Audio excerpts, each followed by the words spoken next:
Sa ilalim ng malamlam, ngunit maliwanag at bilog na buwan, maingat na naglalakad ang mag-amang Manny at Israel sa gubat. Tahimik ang paligid, maski ang mga kaluskos nila ay bihirang marinig. Ang ama ay may hawak na isang lumang latigo. Ang hawakan nito ay gawa sa pulidong kahoy ng kamagong at ang dulo ay may nakabalot na pilak. Ito'y isang sagradong armas na ayon sa kanya ay pamana pa ng kanyang mga ninuno na nagpasalin-salin sa bawat henerasyon ng kanilang pamilya. Sa kanyang tabi, bitbit naman ng kanyang 10 taong gulang na anak na lalaki ang isang panak na may pakong tanso sa magkabila ang dulo. Isa ring espesyal na sandata na ang mga palaso ay inilubog sa banal na langis, asin at dinasalan ng orasyon. Ang ama ay hindi lang basta nangangaso ng mga hayop. Ang kanilang tunay na pakay ay ang manghuli ng mabangis at mapanganib na mga aswang. Sa tuwing kabilugan ng buwan, sinasadya nilang magpunta sa gubat. Ito ang oras kung kailan nagiging aktibo at malakas ang mga nilalang ng dilim. Ayon sa matatanda, ang liwanag ng buwan ay nagbibigay lakas sa mga nilalang at pinipili nilang lumabas para makahanap ng pagkain. Kaya naman, ito ang pinipiling araw ng mag-ama para lumaban. Sapagkat para sa kanila, ang pakikitigma ay hindi dapat laging madali. Mas gusto nilang dalawa ang isang makatarungan at may saysay na laban. Lumaki si Israel na sanay sa ganitong buhay. Maliit pa lang siya, nakikita niya na kung paanong pinoprotektahan ng kanyang ama ang kanilang baryo sa mga nilalang na kumikitil ng buhay. Hindi lahat ay naniniwala sa kanila. Para sa iba, kathang isip lang ang mga halimaw. Pero para sa mag-ama, ito ay katotohanan na kanilang hinaharap sa tuwing sumasapit ang bilog na buwan. Anak, magdahan-dahan ka ng hakbang. May nararamdaman ako sa paligid natin. Tumango si Israel. Nagkatinginan ang dalawa nang sa bandang unahan nila ay nakarinig sila ng ingay na parang may ngumangasab. Bigla silang napahinto. Hinto! Sandali lang. Sigurado ko na hindi tayo mabubukya ngayong gabi, anak. Oo nga po, tay. Tara na, tignan po natin. Dahan-dahan silang lumapit. Hinawi ang mga matataas na damo at sa isang hakbang pa ay tumambad sa kanila ang isang baboy ramo. Mas malaki ito kaysa sa karaniwan at maitim na maitim ang balat. Ngunit ang nagbigay ng kilabot sa mag-ama ay ang makita nilang may kinakain ito. Diyos ko, tay! Katawan po ng taong kinakain niya! Tumigil sa pagkain ng baboy ramo, tila nakaramdam. Tumaas ang matutulis nitong mga tenga na parang may pinakikinggan sa paligid. Unti-unti itong tumingin kung saan direksyon sila nagtatago. Ang mga mata nito'y nagbabaga at may tumutulong dugo sa bibig. Biglang sumugod doon ang baboy ramo. Biglang napaatras si Israel, pero ang tatay nito ay hindi natinag. Matapang itong lumabas at hinarap ang hayop. Punyemas kang aswang ka! Dumali ka na naman, ha? Tay, mag-iingat ka! Mabangis ang aswang, ngunit bago pa ito makalapit, naging maagap ang matanda. Agad niyang iwinasiwas sa hangin ang kanyang hawak na latigo. Isang malakas na tunog ang umalingaw-ngaw sa katahimikan ng gubat. Biglang napahinto ang halimaw. Umungol ito na tila nasaktan kahit hindi naman ito tinamaan sa katawan. Mas lalo itong naging mabangis nang makabawi. Galit na galit itong muling sumugod. Ipinalo ulit ni Mang Manny ang latigo sa lupa. Umusok ang lupang tinamaan ng latigo. Ayan, tay! Sige! Nasasaktan siya! Aswang ka! Akala mo makakaligtas ka! Sige, tay! Bigyan mo ng leksyon yan! O anak! Magbabayad kang aswang ka! Muli niyang ipinalo ang latigo sa lupa. Mas malakas. Tumilapo ng aswang at sa pagkakataong yun, ang balat niya sa likod ay biglang nagliyab at nalapnos. Nagpagulong-gulong ito sa lupa at sadyang pinatay ang apoy na unti-unti siyang nilalamon. Nang mamatay ang apoy, ay pinilit nitong tumayo at tangkang tatakas. Tay! Tay! Umaatras yung aswang! Mukhang tatakas pa yata! Ako na pong bahala sa kanya! Lumapit si Israel at agad na iniumang ang pana at pinakawalan ng palaso. Tumama ito sa may bandang tagiliran ng halimaw, pero parang hindi man lang ito nasaktan. Lalo lang itong nagalit at tumakbo papunta sa kanya. Anak! Dumapa ka! Agad na dumapa ang bata. Saktong iwinasiwas ang latigo sa ibabaw niya at tumama sa aswang. Isang malakas na sigaw ng matinding sakit ang kumawala dito. Hindi na ito makagalaw. Kitang-kita ni Israel na may gumagapang na maliwanag na likido sa katawan ng aswang. At habang kumakalat ito, unti-unti itong nanghina, nangisay hanggang sa mawalan na ng buhay. Unti-unti na rin itong kinain ng apoy. Ayos! Ang galing mo talaga, Tay! Sana maging kagaya niyo rin ako paglaki ko. Tahimik na ngumiti ang lalaki habang pinagmamasdan ang nasusunog na bangkay ng aswang.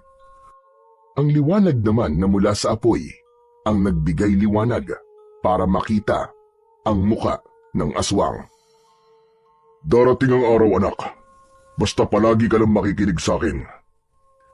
Tay, salamat po ah. Tinuruan niyo po ako kung paano maging matapang. At tinuruan niyo po ako kung paano lumaban. Paglaki ko, talaga magiging tulad ko rin kayo. Walang inuurungan. Palaging nakaandang ipagtanggol ang iba. Hindi mo naman kailangan lumaki, anak, para magawa yon. Kaya mo na, anak. Naniniwala ako sa'yo. Konting practice na lang sa paggamit mo ng pana. At saka nga pala, itong latigo. Malapit ko nang ipamana to sa'yo. Maaari mo na itong gamitin sa pagpuksa sa mga aswang. Po? Ibibigay niyo na po sa akin ang makapangyarihang latigo na yan? Bakit, Tay? Magre-retiro ka na po ba? Retiro? Hindi, anak. Pero syempre naisip ko lang na dapat ay maihanda na kita na maaga para kung sakali mang hindi ko na magampanan ng tungkulin ko, panatag na ako may papalit sa akin. Eh bakit naman po? Hindi niyo na po magagampanan. Ang lakas-lakas niyo pa naman po ah. Saka hindi naman po kayo mawawala, di ba? Siguro may balak lang po kayong puntahan, no? Wala naman. Pero alam mo kasi, anak, hindi sa lahat ng oras kasama mo ko. Dapat talaga na masanay na kita para kahit dumating na ang araw na wala na ako sa tabi mo, alam mo pa rin kung paano mo ipagtatanggol ang sarili mo. Ang kuya mo at ang buong baryo, laban sa panganib na dala ng mga aswang. Kayang-kaya ko na po sila, Tay. Huwag po kayong mag-alala. Alam kong kaya mo, anak. Kaso, yung mga nakalaban natin, mga pangkaraniwang aswang lang sila. May mas nakahihigit sa kanila na ibang uri ng mga aswang. At yun ang dapat mong paghandaan. Talaga po? Meron pa pong mas makapangyarihan pang aswang? Oo naman. Teka. Tignan na nga muna natin tong kawawang bangkay kung sino siya. Lumapit ang mag-ama sa dugo ang bangkay na kanina lamang ay nilalapa ng aswang. Nang makalapit sila, agad itong nakilala ni Mang Manny. Teka, kung di ako nagkakamali, si Hilario to. Ano po? Si Mang Hilario? Yung mga ngahoy po? Hala, bakit? Malamang ay inabot na naman to ng gabi sa pangunguha ng kahoy dito sa gubat. Ilang beses ko na kasi siyang pinagsabihan na wag na magpapagabi dito lalo na kapag bilog ang buwan. Pero yan, matigas ang ulo nilapa tuloy ng aswang. Sayang, kung medyo napaagalan po sana tayo ng dating dito, Tay, baka naligtas po natin siya. Kawawa naman si Mang Hilario. Huwag ka nang malungkot, anak. Hindi natin mababantayan ang lahat. Ang kaya lang natin, magbawas ng mga nilalang na masama. Dahil ang bawat mapapatay nating mga aswang, maraming buhay ang maaari nating mailigtas. Sa sinabing yon ng kanyang ama, mas lalo nang naunawaan ng bata ang kahulugan ng ginagawa nila. Hindi lang yun basta pakikipaglaban, kundi tungkol din sa pagliligtas at pagprotekta sa kanilang mga kababaryo. Matapos ang ilang sandali, nagpahinga ang mag-ama sa ilalim ng matandang puno ng balete. Hiningal si Mang Manny. Hawak pa rin ang latigo sa kanyang isang kamay. Anak, punasan mo nga ng pawis si tatay. Opo, sige po. Agad na lumapit si Israel. Inilabas niya ang kanyang maliit na panyo at pinunasan ang noo at leeg ng kanyang ama. Napansin niya ang bahagyang panginginig ng balikat nito. Tay, ayos lang po ba kayo? Gusto niyo po ba ng tubig? Ayos lang ako, anak. Medyo napagod lang ako kanina. Napagod? Bakit naman po kayo mapapagod? Hindi naman po kayo dating ganyan Mas mabangis pa nga po yung nakakalaban natin noong mga nakaraang araw pero parang baliwala lang po sa inyo yung pagod. Pero bakit ngayon? Parang... Ganito talaga, anak. May mga pagkakataong humihina rin ang espiritual na lakas ng isang antingero. Kung minsan pa nga, sa tuwing ginagamit ang mutya, nakakakuha ito ng enerhiya mula sa tao. Kaya yan, mabilis ako napagod. Pero di ba tay, sanay na po kayo sa pakikipaglaban? Bakit ka naman po manghihina? Oo anak, sanay nga ako sa pakikipaglaban. Pero hindi ibig sabihin nun, hindi na ako mapapagod. Basta anak, mauunawaan mo din kung bakit ako ganito. Mahirap po sigurong ipaliwanag, no? Tay, pwede niyo po ba akong kwentuhan tungkol po sa hawak niyo pong latigo? Ito ba latigo ng ahas? Opo, tay. Bilib na bilib po talaga ako sa latigo niyo, tay. Napakalakas niya pong sandata. Mantakin niyo po, kahit hindi pa tumatama, nasasaktan na po agad yung kalaban yung aswang. Yung iba pa nga po, makita pa lang po yung latigo niyo, abay nagkakandara pa na para makatakas. Malakas talagang sandata to, anak. Pinanday at pinatibay ng panahon. Galing pa to sa mga ninuno natin. Ito ang pinakamatandang pamana ng ating angkan. Gawa ito sa balat ng isang kobra. Ang sabi pa nga, alaga raw yun ang unang nagmamay-ari ng latigo. Nang mamatay ang ahas, ayaw niyang tuluyang mawala ito sa kanya. Kaya ang ginawa niya, ibinigay niya ang patay na ahas sa pinakamagaling na tagapanday ng sandata nung panahong yun. Hindi ko alam ang eksaktong paraan ng pagkakagawa. Pero tignan mo naman, ang galing, di ba? Kaya nga po siguro pinatuyo po yan sa araw. O kaya pinakuluan sa kung anong maiwagang sangkap. Tapos dinasalan pa ng orasyon para hindi basta masira. Pwede. Ang galing mo, anak Kasi ang sabi pa nila, habang pinapanday ito, biruin mo, 6 na araw na nagtago ang panday sa isang kuweba. Walang sino man ang pinayagan lumapit, kahit sino. Hala, kaya pala naging isang makapangyarihang sandata ang latigo ng ahas, tay. Grabe pala ang pinagdaanan bago tumabuo. Tama.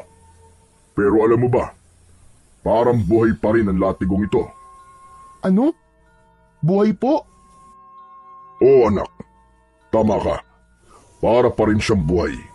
May sarili siyang diwa at marunong siyang makaramdam. Wow! Ang galing po talaga, tay. Tatay, may kahinaan po ba ang latigo ng ahas? Meron, anak. Kung ang may hawak nito ay walang pananalig sa kapangyarihang taglay nito at walang paninindigan, hindi ito tatalab. Minsan ay mas lalo pa nitong ipapahamak ang gumagamit. Kaya nitong makilala ang mabuti at masama.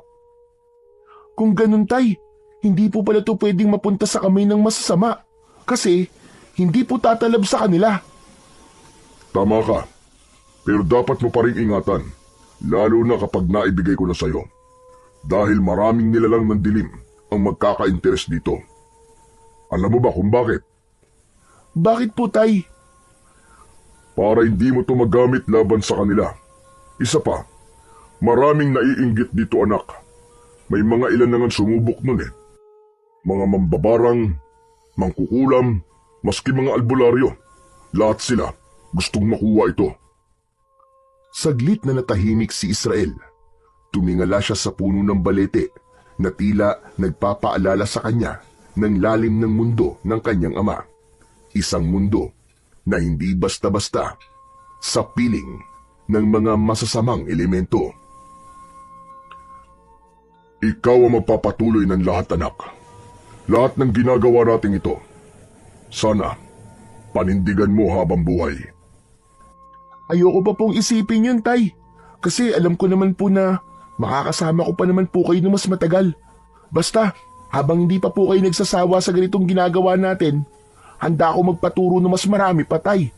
Gusto ko pong maging handang-handa na. Alam ko, anak, at masaya ako sa naririnig ko.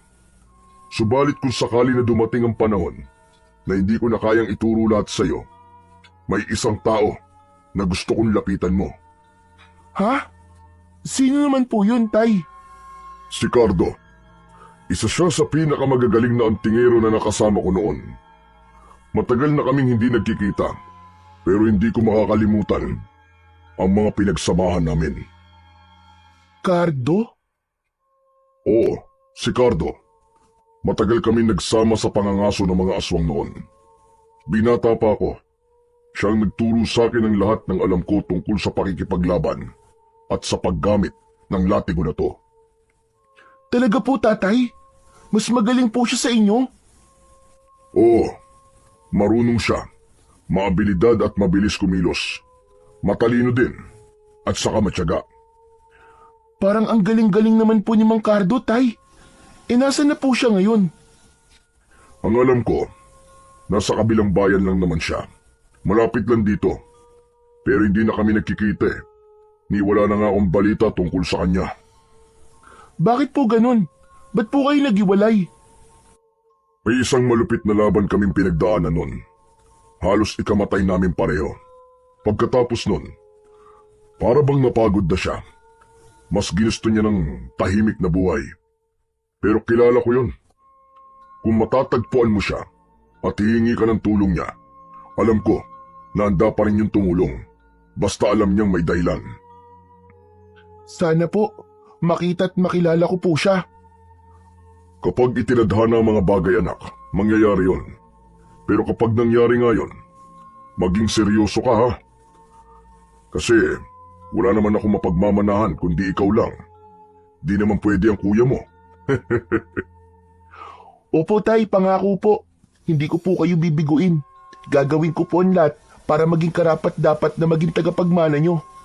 Yan ang gusto kong marinig sa iyo, anak. Ilang oras pa ang lumipas at nagpasya na ring umuwi ang mag-ama. Ang bangkay ni Mang Hilario ay iniwanan na nila. Pagdating sa baryo ay hindi nila ipinaalam sa kahit na kanino ang nangyari. Ginawa nila yon hindi dahil sa wala silang malasakit, kundi dahil batid nila ang magiging takbo ng sitwasyon kung isusumbong pa ito sa mga kinauukulan. Sanay na sila sa ganitong pangyayari. Kapag may natatagpo ang nilapa ng mga aswang, hindi na nila ito idinaraan sa pulisya o sa mga opisyal ng baryo. Hindi nila gustong mapagbintangan, lalo na't walang ebidensya ang mga kwento nila tungkol sa mga nilalang ng gabi. Isa pa, tiyak nilang may makakakita sa bangkay kinabukasan at maililibing ito ng maayos ng mga taga-baryo. Para kina Tatay Manny, sapat na ang kanilang ginagawa. Tahimik silang nakauwi ng kanilang bahay. Kinabukasan, maagang nagising si Israel. Agad niyang hinanap ang kanyang ama pero wala pa ito sa kanilang bakuran. Kadalasan kasi kapag bumabangon siya ay nakikita niya ang ama niya na nakaupo sa kanilang balkonahe habang nagkakape. Naglakad siya palapit sa pinto ng kwarto at kumatok. Binuksan niya ang pinto. Nakita niyang gising na ang kanyang ama, ngunit hindi pa ito bumabangon sa kama. Tay, ano pong nangyayari sa inyo? Di po ba kayo makatayo? Hindi ito sumagot. Napansin ni Israel na nanginginig ang katawan ng tatay niya. Butil-butil din ang pawis nito sa kanyang noo. Namumula ang mga mata at nang hawakan ito ng bata ay nalaman niyang inaapoy ito ng lagnat. Wala itong damit na pang-itaas, kaya kita rin ni Israel ang pamumula at tila pamamaga ng kanyang dibdib. Halatay, ang init-init niyo po. Kaya niyo po ba o tatawag na po ako ng manggagamot? Hindi na anak. May sasabihin ako. Ano po yun, Tay? Matagal na to. Matagal ko nang iniindang sakit na to, anak. Di ko lang sinasabi sa'yo kasi ayoko mag-alala kayo. Ano, Tay? May sakit kayo? Kung ganun, kailangan niyo po ng gamot? Sinubukan ko na yan pero hindi umubra. Walang nuna sa sakit ko, anak. Napatingin sa mga mata ng ama si Israel. Unti-unting namuo ang luha sa kanyang mga mata, pero pinipigilan niya itong pumatak. Hindi dahil sa hindi siya nasasaktan sa nakikitang kalagayan ng ama, kundi alam niya na sa oras na yon ay kailangan niyang maging matatag. Ramdam ko na, anak. Ito na ang huling pagkakataon ko. Kaya pakinggan mo lahat ng sasabihin ko sa'yo. At tawagin mo na rin ang kuya mo. Kailangan din niyang marinig ito. Tumango si Israel, sabay takbo palabas ng silid. Agad niyang pinuntahan sa kabilang kwarto si Joshua. Nakita niyang mahimbing pa rin ang tulog ng kanyang kuya. Kuya! Kuya, gising na! Kuya! Si tatay, bilisan mo! Biglang napamulat ng mata si Joshua at tinignan ng masama si Israel. Marahan itong bumangon. Ano ba? Ba't ka ba kasi nanggigising? Pambihira naman eh. Naputoy-tuloy yung panaginip ko. Sayang ang ganda-ganda pa naman. Hindi ko tuloy nakita yung mukha ng Prince Charming ko, no? Po, pero pinapatawag ka kasi ni tatay eh. Kailangan doon niya tayo makausap. Ano na naman ba yun? Diyos ko naman. Kuya, mukhang mamamatay na siya eh. Ano? Ano ba yung sinasabi mo, Israel? Ano nangyari kay tatay?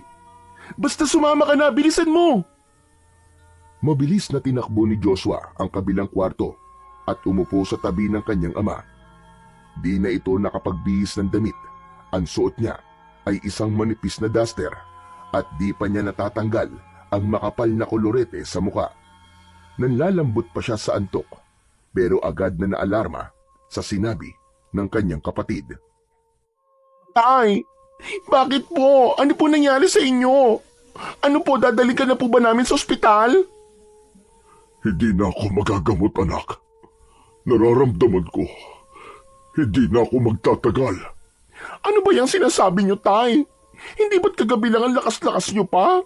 Ano ba nangyari, Israel? Sabihin mo nga sa akin kung ano nangyari sa inyong dalawa kagabi. Wala naman po eh. Hindi ko nga po alam kung bakit nagkaganyan si tatay. May mga sakit talagang hindi na nagagamot, mga anak. At kapag oras mo na. At ito na, dumating na ang oras ko. Huwag kang magsalita ng ganyan, Tay. Bumagsak ang luha ni Joshua sa kanyang pisngi. Hinawakan niya ang kamay ng ama habang patuloy ang kanyang paghikbi. Tay naman, huwag niyo po kaming iwan. Kailangan po namin kayo, pakiusap po. Tay! Habang panay ang iyak ni Joshua, nanatiling tahimik lang si Israel. Joshua, anak, ikaw ang mas nakatatanda. Ibibiling ko sa iyo kapatid mo. Huwag mo siyang pababayaan at huwag mong hahayaan na magkahiwalay kayo.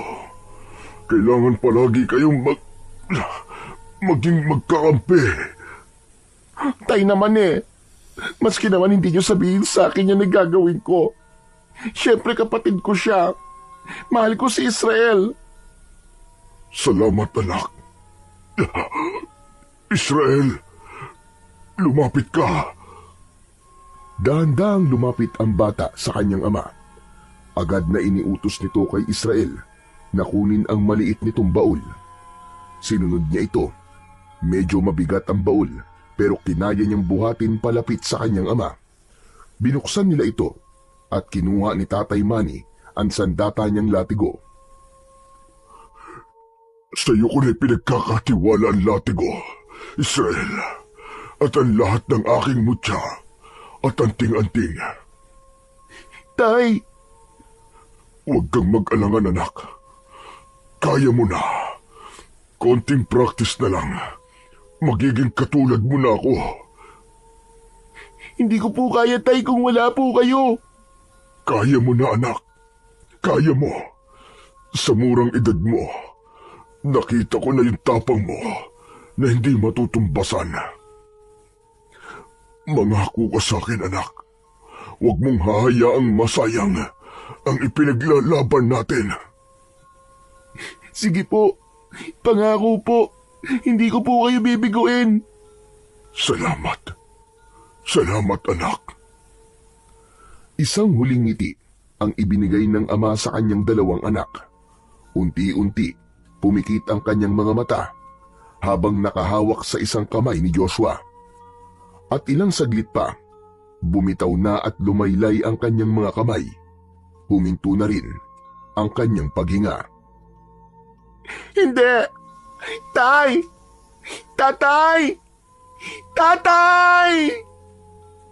Malakas na palahaw ng iyak ang pinakawala ni Joshua.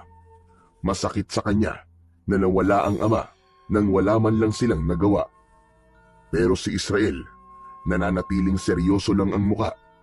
Hindi nababasa ang kanyang emosyon habang palipat-lipat ang kanyang tingin sa dalawa. Israel, wala na si tatay.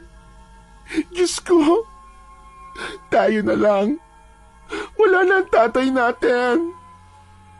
Muling kinuha ni Joshua ang kamay ng kanyang ama at lumuhod sa gilid nito. Tay, patawad po sa lahat ng naging kasalanan ko sa inyo. Hindi ko alam na ganito pala kalala ang pinagdaraanan nyo. Hindi natin kasalanan, kuya.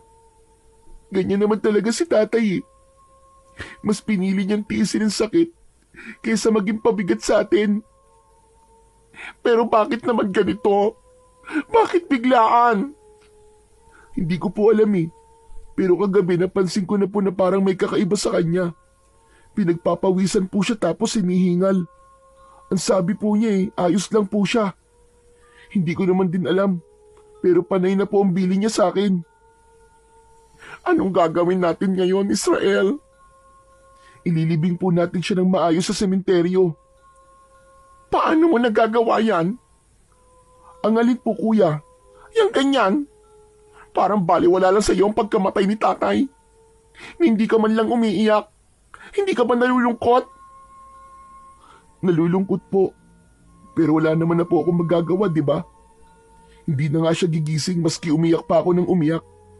Saka sabi niya po sa akin kagabi, kailangan ko daw po maging matatag. Para daw po maging kagaya ko siya. Kailangan kong maging matigas at huwag magpapatinag sa mga pagsubok. Ang dami niyang naituro sa iyo. Pero ako, ba't parang ngayon ko lang napansin na kinulang na pala kami sa oras? Wala man lang kami sapat na bonding. Hindi katulad mo, Israel. Palagi mo nakakasama si tatay. Magkaibang magkaiba ang naging ugnayan ni na Israel at Joshua kay Tatay Manny. Si Israel ang palaging kasama nito saan man magpunta. Mas malapit sila sa isa't isa. Para silang magkaibigang sundalo sa gitna ng digmaan. Parehas sila ng hilig, paniniwala at kakayahan.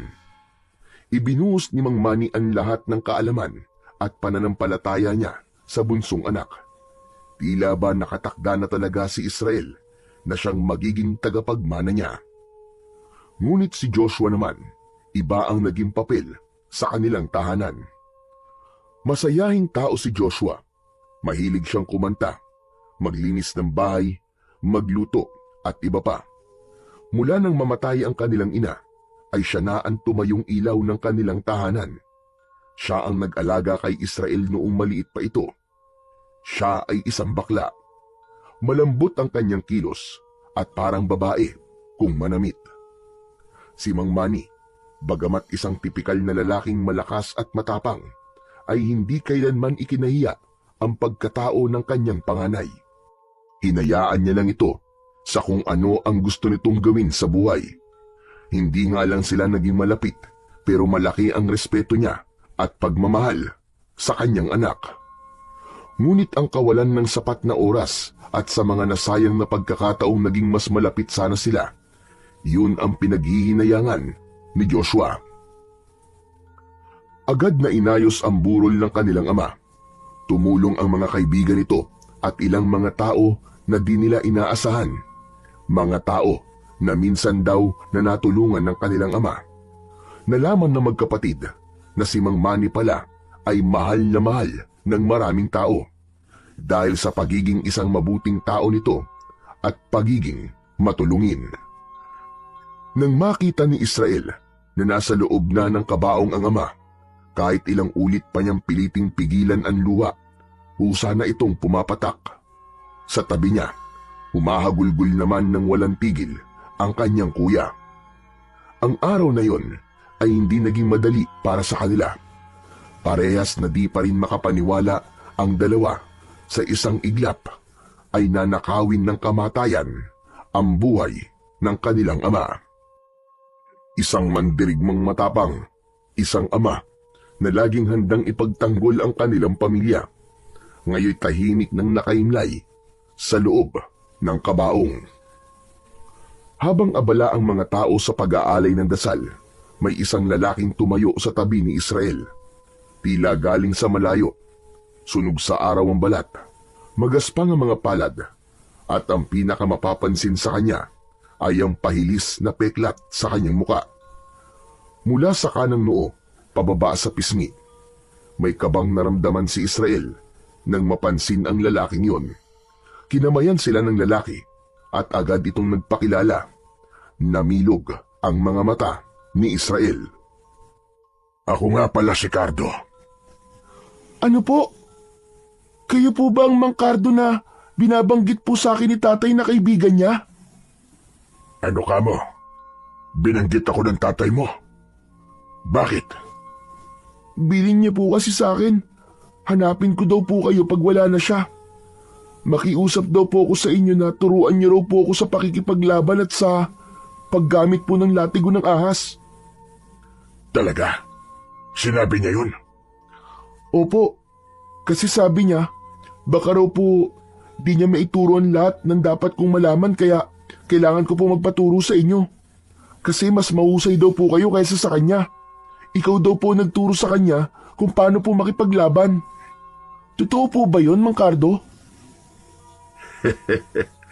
Pambihira talaga tong kaibigan ko. Maski matagal na pala kaming hindi nagkikita, hindi pa rin siya nagbabago. Palagi niyang binubuhat ang aking bangko. Ano po yun? Ang ibig ko sabihin, hindi pa rin niya nakakalimutan ang mga pinagsamahan namin.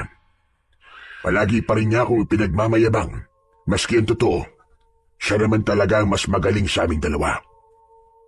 Sabi ko na tama ako ng hinala. Kasi nakita ko talaga, ang galing-galing po ng tatay ko.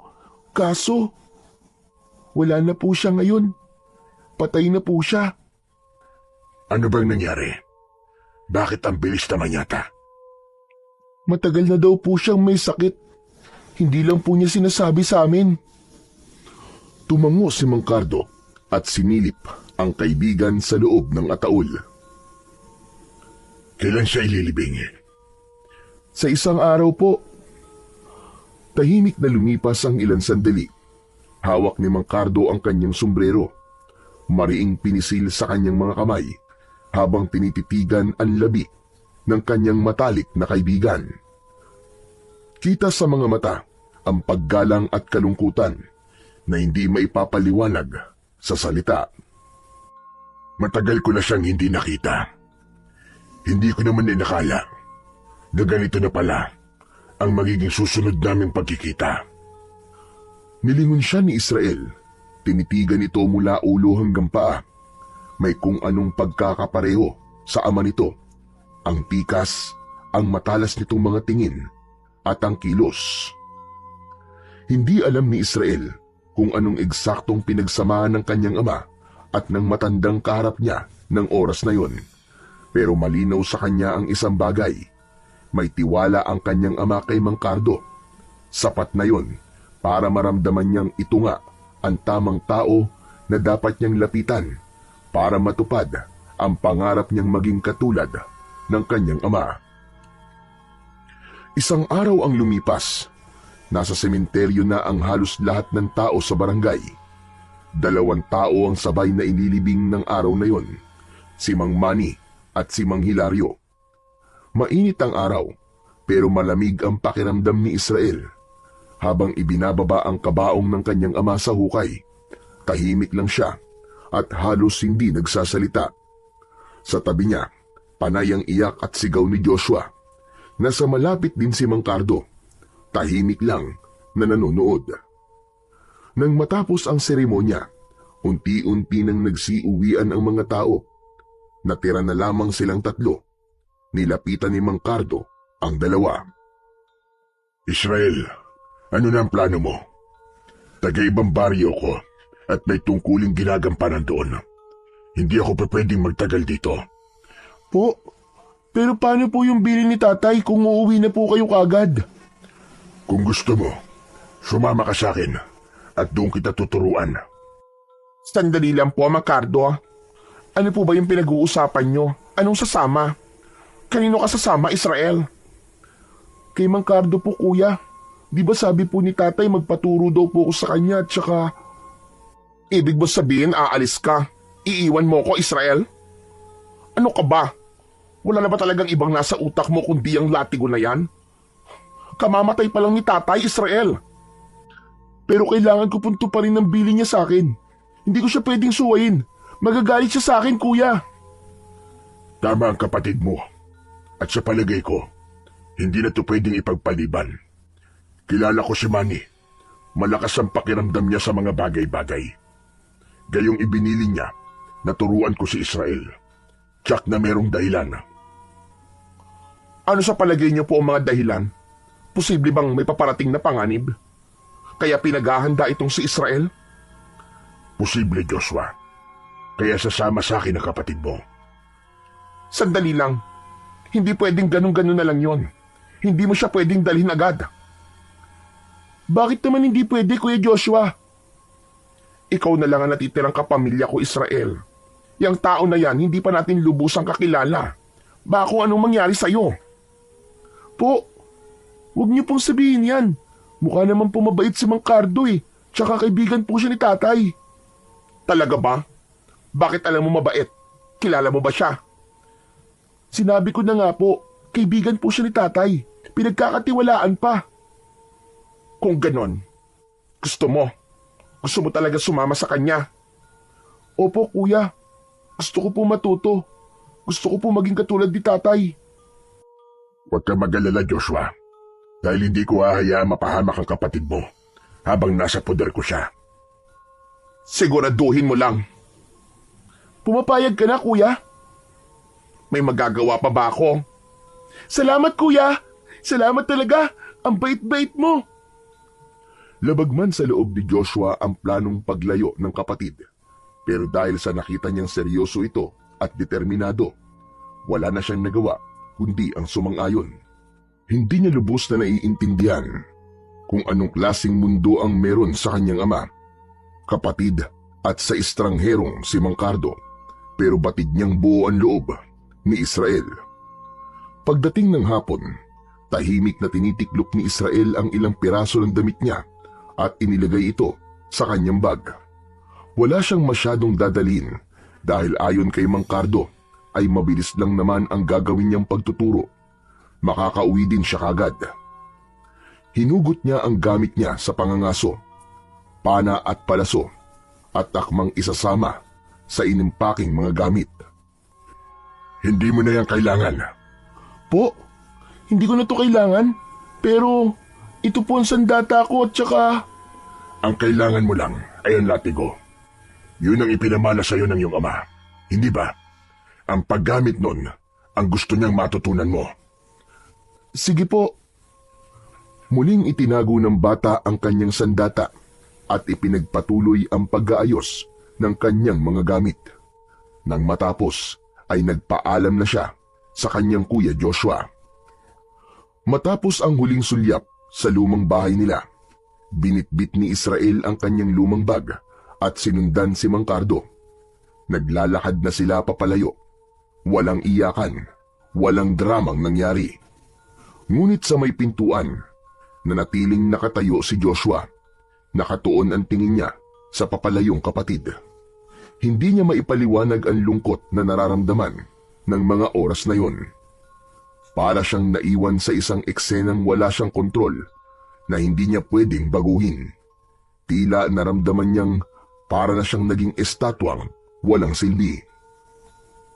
Sinubukan niyang intindihin ang nangyayari, pero ang kirot hindi nawawala. Nangungulila siya hindi lang sa amang nawala, kundi maging sa kapatid na piniling lumayo. Natatakot siya na baka hindi na niya muli pang makita ang kanyang kapatid. Takot din siyang baka bigla itong magbago, makalimot o tuluyan na siyang iwanang mag-isa. Dahil alam niya na hindi siya bahagi ng mundong papasukin ni Israel. Nang wala na sa paningin niya ang kapatid, tumalikod siya at dahan-dahang pumasok sa bahay ng tahimik. Samantala, pagdating nila sa baryo kung saan nakatira si Mang Cardo, agad silang sinalubong ng mga tao. May halong tuwa at lungkot ang mukha ng mga ito nang makita ang lalaki. Ba, mabuti na lamang at dumating ka na, Mang Cardo. Bakit? May nangyari bang masama habang wala ko rito? Opo, marami pong nawala ng mga alagang hayop, mga kambing, aso, pati manok. Wala silang patawad. Ano ka mo? Abay 2 gabi lang ako nawala. Sumalakay na naman ng mga loko. Hindi na talaga nagtatanda ngayon. Ang kakapal ng muka. Kaya nga po Mang Cardo, tulungan niyo po kami. Sana po, mapuksa niyo na po mga hayop na aswang na yun. Pero wisyo po sila sa kabuhayan. Kawawa po mga tao. Biglang sumiryoso ang mukha ni Mang Cardo at si Israel. Tahimik lang habang nakikinig. Hindi siya makapaniwala na sa lugar na yon ay may hinaharap ding problema sa aswang. Sige, ako nang bahala. Umuwi na kayo at huwag nang lalabas kapag malalim ng gabi. Huwag niyo ding ipaalam kahit kanino ang pagdating ko. Ngayong gabi, tatapusin na namin ang kawalang yaan ng mga yon. Pagkasabi nun, ay umuwi na ang mga tao at nagsipasok na ng kanilang mga tahanan. Isinaradong mabuti ang mga pinto at bintana. Nakita ni Israel ang mga proteksyong nakalagay sa harap ng mga pinto, isang bungkus ng bawang at nakabaligtad na palaspas. Pumasok na sa loob ng bahay ang dalawa at doon sila nag-usap. Mang Cardo, problema yun din po pala ang aswang dito.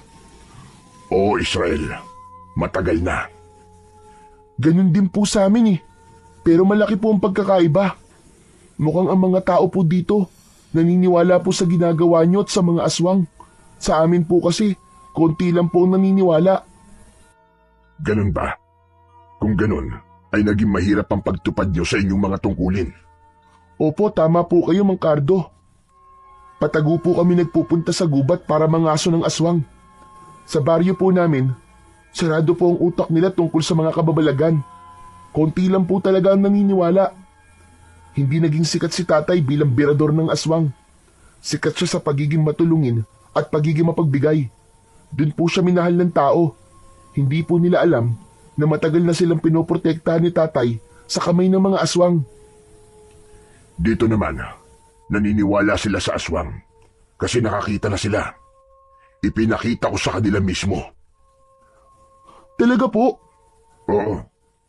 Kaya ayun, wala nang pali-paliwanag. Naniwala kaagad sila nang makita nila ang aswang na nahuli ko. Ang galing pala. Kung ganun din sana ang ginawa ni tatay, no? Di natuto rin sanang mag-ingat yung mga taong nabibiktima ng aswang. Ay nako, nakakalungkot lang. May mga buhay na nasayang po dahil sa ganun. Tama ka, Israel. Mang Cardo, ano na po ang plano niyo ngayon? Kailangan natin kumilos kagad. Hindi na pwedeng palampasin ito. Tayo po ang uhuli sa aswang. Tama ka, Israel. Tayo ang huhuli. Simula ngayong gabi, ikaw na muna ang katuwang ko. Simulan natin ngayon ang training mo. Agad siyang tinuruan ni Mang Cardo. Sa likod bahay, sinimulan nila kagad ang pagsasanay. Sa simpleng paraan, ipinakita ni Mang Cardo ang tamang paghawak sa latigo, kung paano ito ikutin at kung paano mapapalakas ang epekto nito bilang sandata laban sa kasamaan. Ang latigo ng ahas, hindi ito basta isang latigo lang. Kailangan maramdaman mo na bahagi ito ng iyong katawan. Kailangan maging isa kayo, ang kilos at ang lakas.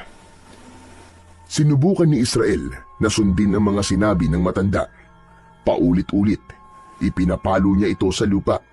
Iwinawasiwas sa hangin, pero minsan bumabalik sa kanya at muntik na siyang tamaan. Dahan-dahan lang. Huwag mong labanan ng galaw. Sundan mo ito. Opo, Mang Cardo. Pawis na pawis si Israel, pero hindi siya tumigil. Kahit sumasakit na ang braso niya, tiniis niya hanggang sa maramdaman niya ang sinasabi ng matanda na dapat ay maging konektado sila ng latigo.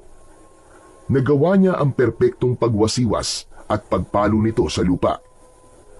Magaling, Israel. Madali ka palang turuan eh. Mas mahusay ka pa sa iyong ama. Hala, talaga po. Nako, biro lang po yan, Mang Cardo. Magaling po si tatay eh. Hindi ko po mapapantay ang galing niya. Hindi ka naniniwala sa akin. Ako na nagsasabi. Mas magaling ka sa tatay mo. Pero may dapat kang malaman tungkol dyan sa latigo. Ano po yun, Mang Cardo? Tignan mo sa dulo ng latigo. Makikita mo may mutya. Yan ang mutya ng pangil ng kobra. Ha? May pangil pala dito? Hindi ko po alam yun ah. Oo. Isa yan sa pinakadelikado at pinakamakapangyarihang bahagi ng latigo. Wow! Kung ganun, may mas igagaling pa pala to. Ang astig! Siyempre naman. Alam mo bang para ring buhay ang latigo na yan? Oo. Hindi na yan gumagalaw tulad ng buhay na ahas. Ngunit, ang kapangyarihan niyan, buhay na buhay. Kapag gumana ang bisa ng mutya na yan, ang latigo parang nagiging kasing talim ng espada. Kaya din itong lasunin ng kalaban gaya ng kamandag ng kobra. Papatayin ito ang kalaban sa loob lamang ng ilang minuto. Grabe! Ang galing pala talaga nito. Hindi po ito binanggit ni tatay ah. Hindi po niya sinabi sa akin ang tungkol sa mutya na yan. Hindi ko alam kung anong iniisip ng tatay mo. Pero mukha talagang ako ang gusto niyang magsabi nun sa'yo. Ganun po ba, Mang Cardo? Mahiwaga talaga si tatay, no? Tama ka dyan, Iyo. At may dapat ka pang malaman. Ano po yun, Mang Cardo? Ingatan mo yung mutya. Dahil kapag nawala yan, wala nang bisa ang latigo mo. Mabubulok yan, Israel. Parang patay na hayop na nilalangaw at unti-unting kinakain ng uod. Wala nang silbi. At kapag nangyari yun sa gitna ng laban, delikado ka. Hala, pero di ba, di naman to ganun kadaling matanggal? Oo naman, kasi nakakabit yan mismo sa katawan niya. Matatanggal lang yan kung pipiliting alisin ng isang masamang nilalang. Ayaw nilang mutya ng pangil na kobra dahil hindi talaga ito kayang labanan. Ganon kalakas ang kapangyarihan nito, Israel. Kaya ingatan mong mabuti yan. Naiintindihan ko po, Mang Cardo. Iingatan ko po ito na mabuti. Pinapangako ko po yan. Mabuti naman. Tumahimik na si Israel. Muli niyang sinubukan ng latigo. Ipinalo niya ulit ito sa lupa at mula doon, lumabas ulit ang isang usok. Usok na nakakasunog ng mga masasamang nilalang. Sakto 2:00 ng madaling araw. Pumilos ang dalawa. Tahimik na ang baryo ng mga oras na yon. Naglagay sila ng pain sa isang madamong bahagi ng gubat, malapit sa baryo. Ito ay ang alagang kalabaw ni Mang Cardo. Dito natin sila hihintayin, Israel.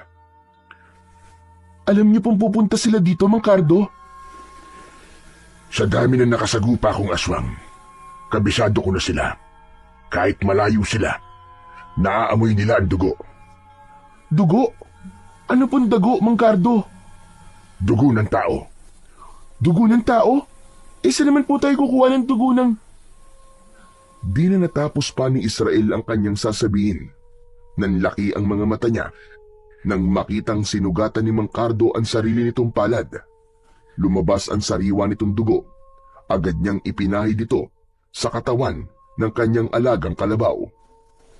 Pagkatapos ay nagtago sila sa likod ng mga matataas na damo. Mga 50 hakbang mula sa kanilang pain. Naghintay sila. Hawak ni Israel ang latigo. Makalipas ang halos 30 minuto, dumating na ang inaasahan nilang mga nilalang. Andiyan na sila. Nandiyan na ang mga aswang. Pinagmasdan ni Israel ang mga aswang na paparating.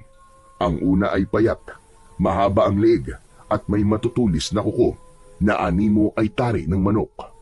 Ang isa naman ay mas malaki, pero parehas lang sila ng itsura ng nauna.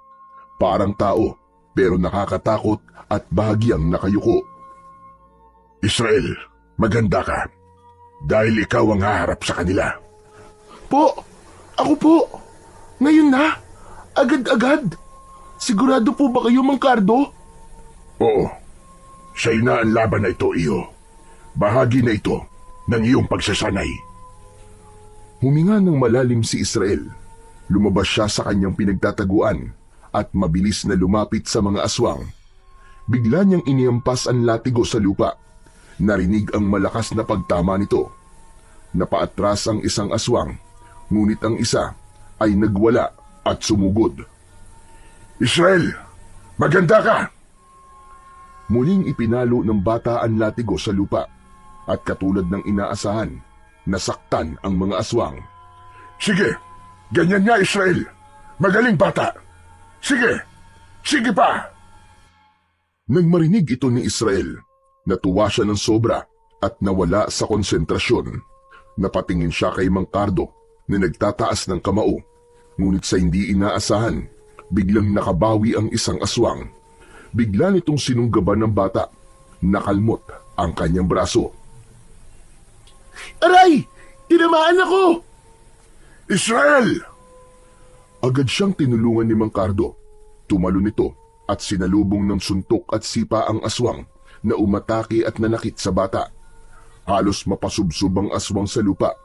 Ang isa pang aswang ay sinubukan ding umatake, pero nahawakan ito ni Mang Cardo sa leeg at ibinalibag. Tumama ito sa puno. Napatulala si Israel sa kanyang nakita. Hindi siya makapaniwala sa lakas ni Mang Cardo. Ngayon na Israel! Gawin mo na! Nang marinig yun, muling tumayo si Israel. Pinunasan ng sugat at muling hinawakan ng mahigpit ang latigo ng ahas. Ito na! Inihampas niya ang latigo. Mas malakas, mas may pokus. Muling umalingaw-ngaw ang tunog. Tumilapon ng isang aswang. Sugatan at ang balat nito ay parang nalapnos. Tapos ay biglang nasunog. Yan! Magaling Israel! Ganyan nga! Lumapit ang isa pang aswang, mabilis at galit na galit. Inikot ni Israel ang latigo. Saktong tamang-tama sa tiyempo. Hinampas niya ito ng buong lakas. Tumama ito diretso sa leeg ng aswang. Nakita niya na tila nagbaga ang latigo at sa isang iglap, gumulong ang ulo nito sa lupa. Napatigil si Israel, namangha siya at hindi halos makapaniwala sa kanyang ginawa. Magaling iyo! Yan! Yan ang gamit ng latigo! Kaya ko pala talaga, Mang Cardo! Kaya ko pala talaga! Kaya mo kung maniniwala ka sa iyong sarili. Napagtagumpayan ni Israel ang unang pagsubok sa kanya ni Mang Cardo at masayang-masaya siya sa gabing yun. Kinabukasan, naging masinsinan ang kanilang pagsasanay. Hindi na nagsayang ng oras pa si Mang Cardo. Dahil hindi lang ang tungkol sa latigo ang ituturo niya sa bata. Kailangan niyang mapalakas ito para magamit ang pisikal na lakas kapag lumalaban. Gayon din ang espiritual na kakayahan ni Israel. Tinuruan niya ito ng mga mahalagang orasyon. Pinagbubuhat niya araw-araw ng mabibigat na troso ang bata. Pinatatakbo paakyat sa burol at pinapapasan ng sako-sakong buhangin. Sa halos buong linggo na yon ay halos bumigay ang katawan ng bata sa hirap, pero hindi siya sumuko. Determinado siya at labis niyang pinagkakatiwalaan ang kaibigan ng kanyang ama. Tama yan, Israel. Huwag ka sumuko. Hindi ka pwedeng mapagod kagad. Ang kalaban natin iba-iba, kaya kailangan nating mas maging matatag palagi. Opo, huwag po kayong mag-alala, Mang Cardo. Kaya ko po. At sa loob ng halos 4 na linggo, naging kapansin-pansin na ang pagbabago kay Israel. Hindi na siya madaling hingalin. Ang mga braso niya mas matigas na. Ang katawan niya ay tila naging bato-bato at ang loob niya hindi na madaling matinag. Isang hapon, matapos ang huling pagsasanay, lumapit si Mang Cardo. Tinapik niya ito sa balikat at tumango. Handa ka na, Israel. Handa ka na. Mang Cardo, sigurado po kayo? Oo naman. Malaki nang ipinagbago mo, Israel. Pero sandali lang pala. May ibibigay pa pala ako sa'yo. Ano po yun, Mang Cardo? Mula sa kanyang baul ay may inilabas si Mang Cardo na isang bagay. Nagulat siya nang makita ito. Bakit? Papanong? Huwag ka nang magulat. Saka ko na lamang sasabihin sa'yo kung bakit meron ako niyan. Basta sa'yo na yan. Tiwala ako na magagamit mo yan. Tumango ang bata. Tinanggap niya ang bagay na yon at inilagay sa isang supot. Itinago niya sa kanyang bag. Tapos na ang kanilang pagsasanay. Inihanda na ng bata ang kanyang mga gamit para sa kanyang pag-uwi. Inihatid siya ng lalaki hanggang sa may bukana ng baryo nila Israel. O paano, Israel? Hanggang dito na lamang ako. May kailangan pa akong tapusing trabaho. Mang Cardo, maraming salamat po talaga sa inyo. Sa lahat po ng ginawa niyo para sa akin. Hindi ko po makakalimutan ito. Walang anuman yun, bata. Basta, huwag mong kalimutan ang mga itinuro ko sa'yo. Tumango si Israel. Lumakad na siya pauwi sa kanilang bahay. Nakita niyang bukas ang pinto. Dere-derecho siyang pumasok. Kaagad niyang naamoy ang aroma ng nilulutong ulam sa kusina. Ang bango! Parang tinolang manok yun ah! Nagulat si Joshua nang marinig ang boses ng kanyang kapatid. Agad siyang tumakbo papunta kay Israel at kaagad niyang niyakap ito ng maigpit. Hindi niya napigilang umiyak habang pinipisil-pisil ang likuran ng kanyang kapatid. Ay! Diyos ko, Israel! Israel, nagbalik ka na! Kuya naman ni Aray! Masakit po yung kurot niyo, kuya! Aray ko! Grabe ka, ha? Wala ka man lang pasabi. Akala ko hindi ka na talaga babalik eh. O tama na po. Yung niluluto niyo po, baka masunog yun. Sayang naman po. Tinola pa naman. Mamaya matuyo ang sabaw. Ay nako no, pabayaan mo siya. Wala akong pakialam kahit matuyuan pa siya ng sabaw. Basta ako, masaya ako na nandito ka na ulit. Para ka nawala ng 1 taon, Israel. Ang lungkot kaya ng bahay nung mawala ka. Ako rin naman kuya, miss na kita. At saka itong lugar na to, syempre. Pati yung boses mo, na-miss ko. Yung pagtatalak mo kapag makalat ako sa kwarto, kaya kapag tinatamad ako. Diyos ko, ang dami mo maaalala yung pa. Masayang masaya ang magkapatid sa kanilang muling pagkikita. Sa simpleng tawanan at kwentuhan, muli nilang naramdaman ang pagmamahal ng isa't isa na maski kulang na ang kanilang pamilya. Habang ipinagpapatuloy ni Joshua ang kanyang pagluluto, sinimulan namang ikwento ni Israel ang ilan sa kanyang mga naging karanasan, ngunit may ilang bagay siyang hindi na muna binanggit. Sa gitna ng kwentuhan nilang magkapatid, biglang bumukas ang pinto ng dating kwarto ng kanilang ama. Lumabas mula doon ang isang lalaking hindi pamilyar kay Israel. Matangkad, moreno, at malaki ang pangangatawan. Kumunot ang noo ng bata at agad siyang tumayo. Sino ka? Ano ginagawa mo sa kwarto ng tatay ko? Ako si Malik.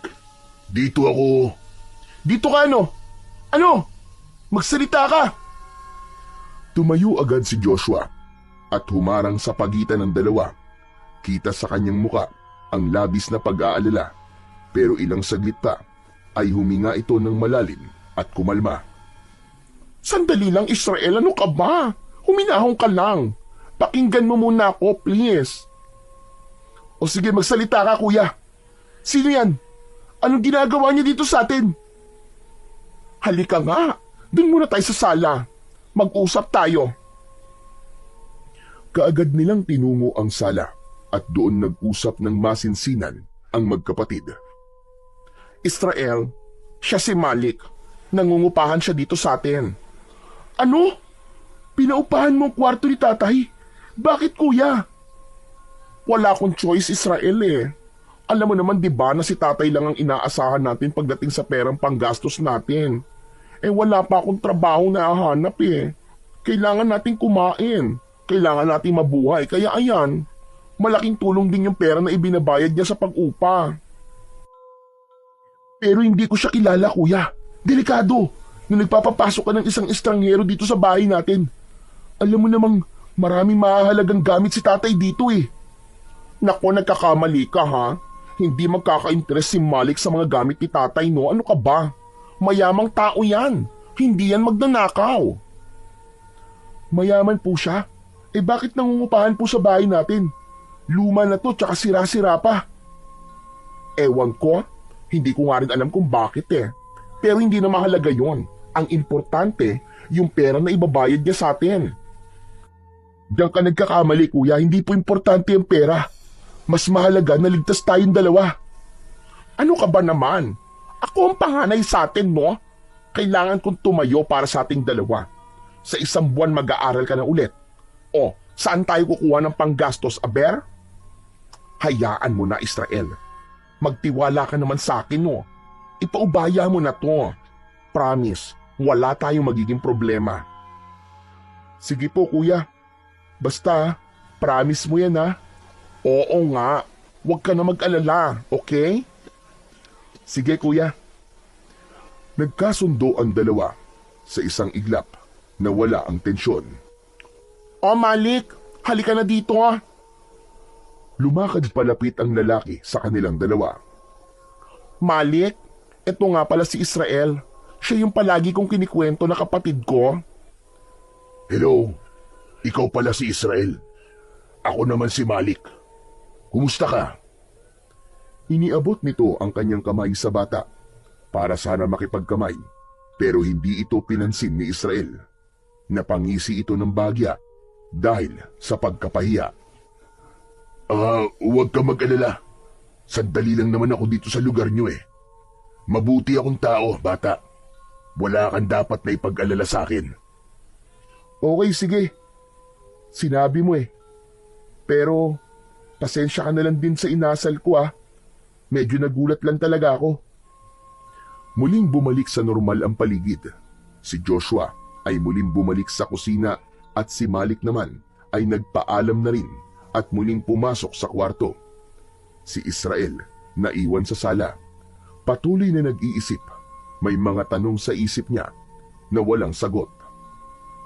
Ilang sandali pa, tinawag na siya ni Joshua. Sabay na silang kumain. Hindi ba sumasabay sa pagkain yung bisita, kuya? Nako, hindi no. Huwag mo nang intindihin yon. Ganyan naman talaga yan. Sa umaga tulog na tulog, hindi kumakain. Pero sa gabi, lumalabas siya.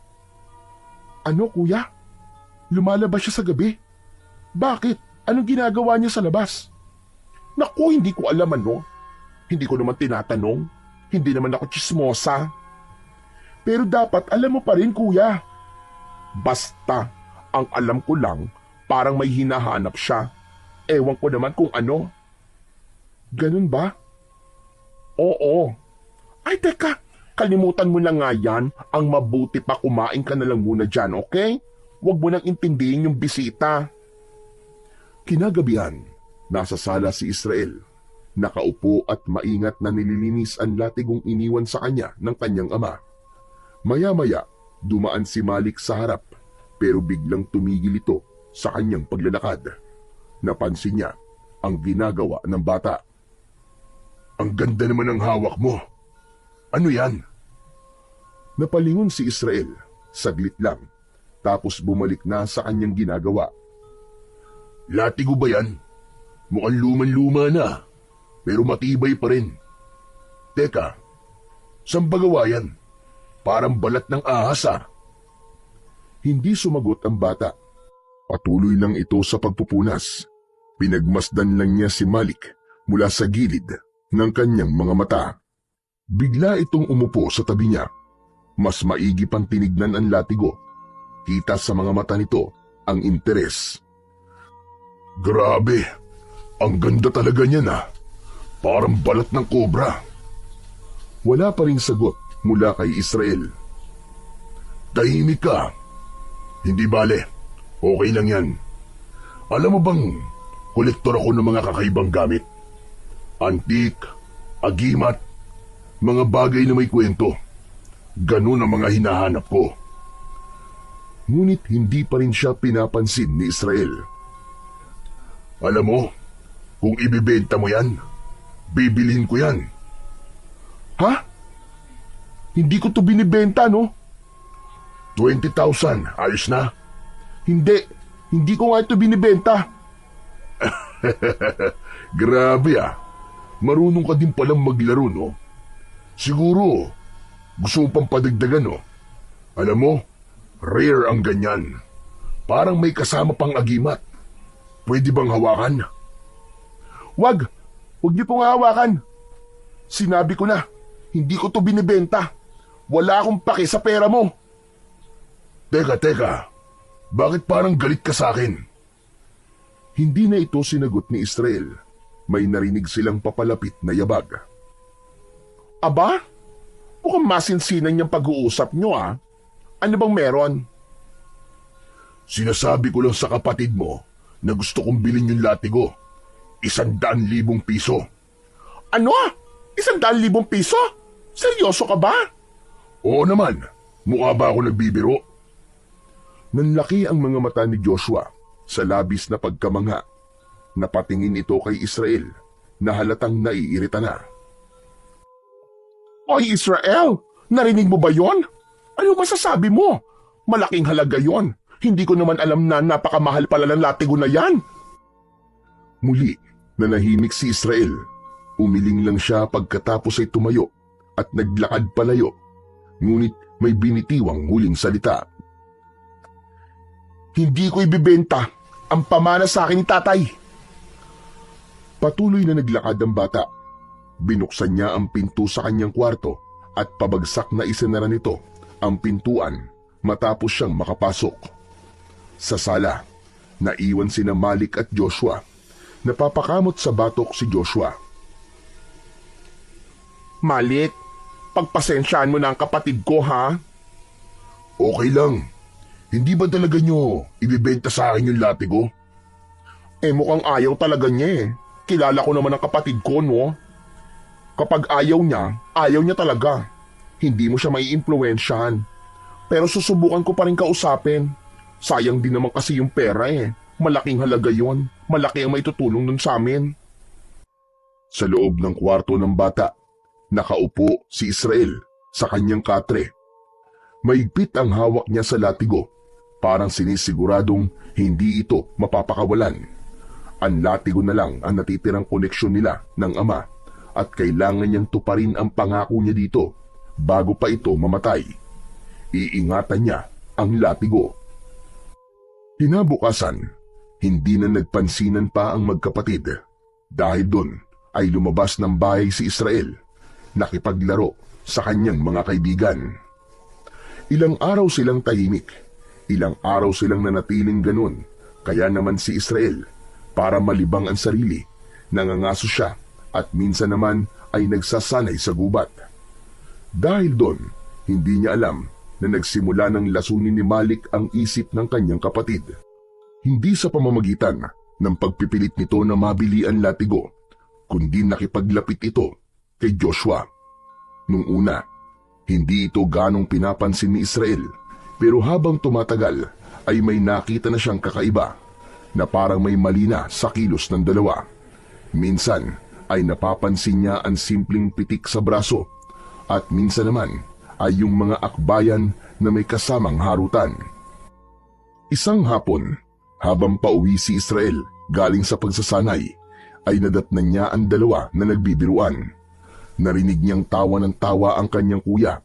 Hinampas ni Malik ang balikat ni Joshua ng tuwalya at pagkatapos nun ay mabilis itong niyakap mula sa likod.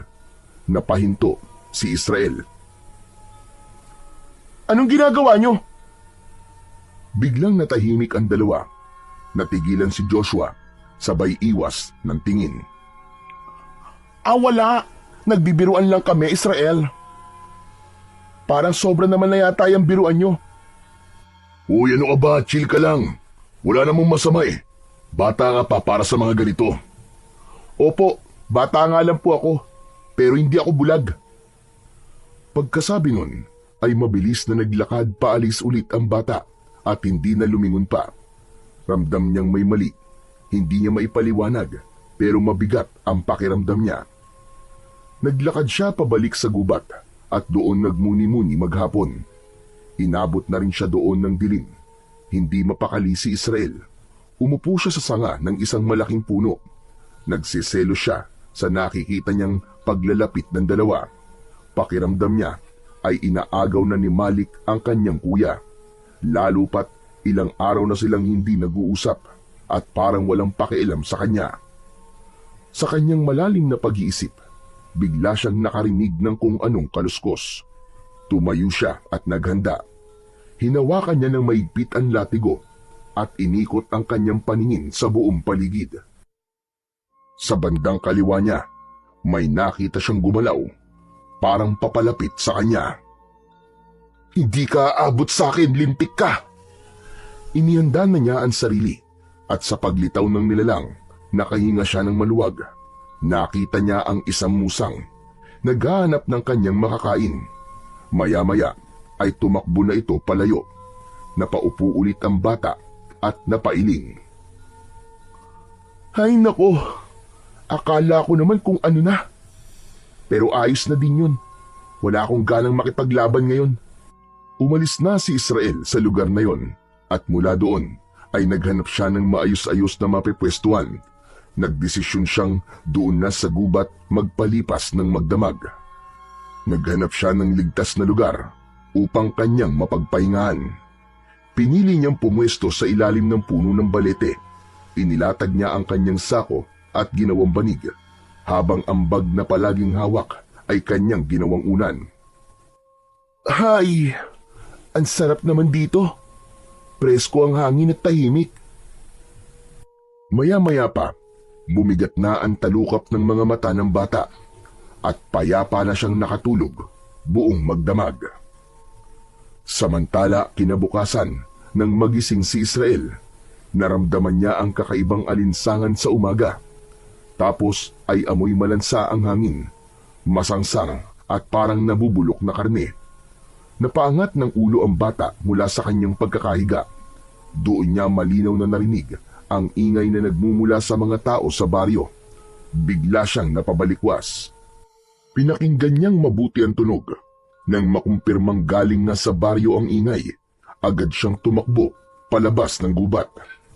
Habang papalapit sa baryo, lalo niyang naririnig ang gulo, mga sigawan, iyakan at ang tunog ng maraming yabag ng paa na tila nag-uunahan sa pagtakbo. Kinabahan siya. Hindi ito karaniwang ingay ng mga nag-aaway o may sunog. Isa lang ang nasa isip niya, may trahedyang nangyari.